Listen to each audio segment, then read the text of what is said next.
جی ہاں، کوئی کچھ بھی کہے، کچھ بھی سنے، اسلام آباد میں واقع یہ عظیم و شان وزیر اعظم ہاؤس سورج کی تیز روشنی کے باوجود بجلی کی لائٹوں سے روشن ہے۔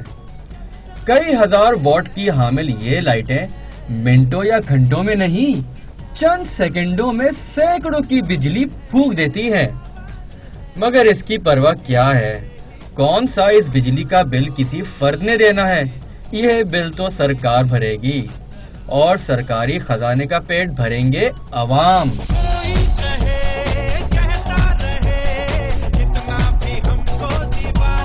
ادھر دن میں بھی لائٹیں روشن تو دوسری طرف عوام لوڈ شیڈنگ سے بدحال۔ مگر عوام کا کیا ہے، وہ تو گزارا کر ہی لیتے ہیں۔